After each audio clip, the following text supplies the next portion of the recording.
আবার আন্তর্জাতিক ক্রিকেটে ফিরছে বাংলাদেশ। টি-20 বিশ্বকাপে দর্শক বনে যাওয়া টাইগারদের সামনে এখন পাকিস্তানের বিপক্ষে 3 ম্যাচ ওয়ানডে সিরিজ। বাংলাদেশ দলের প্রধান কোচ ফিল সিমন্স বলেছেন, পাকিস্তানের বিপক্ষে সিরিজটি বাংলাদেশের জন্য বিশ্বকাপ যাত্রার শুরু। বিস্তারিত প্রতিবেদনে।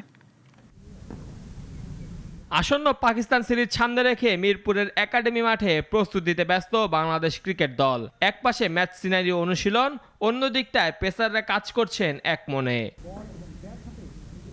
একাডেমি মাঠে যখন বাংলাদেশের অনুশীলন চলছে, তখন মিরপুরের ইনডোরে নিজেদের ঝালিয়ে নিচ্ছে শাহিন শাহ আফ্রিদির নেতৃত্বাধীন পাকিস্তান দল। এর কিছু আগে প্রেস কনফারেন্সে পরপর কথা বলেন বাংলাদেশ কোচ ফিল সিমন্স ও পাকিস্তান কোচ মাইক হেসন।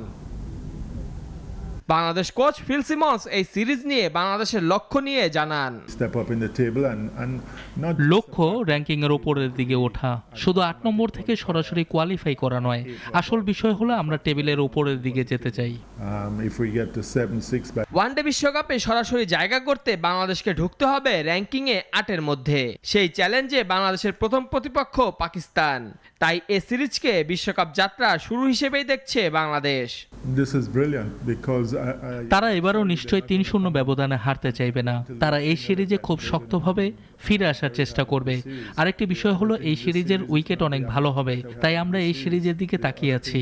এই সিরিজটি আমাদের জন্য 2027 দক্ষিণ আফ্রিকা বিশ্বকাপের পথের শুরু।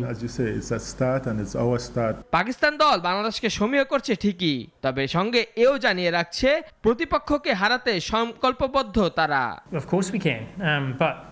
অবশ্যই আমরা বাংলাদেশকে হারাতে পারি, তবে বাংলাদেশকে নিজের কন্ডিশনে তাদের বিশেষ সম্মান করি। এখনকার কন্ডিশন টি-20 সিরিজের তুলনায় ভিন্ন হবে। আমার মনে হয় দুই দলই ব্যাটিংয়ের মতো বোলিংও চ্যালেঞ্জের মুখে পড়বে।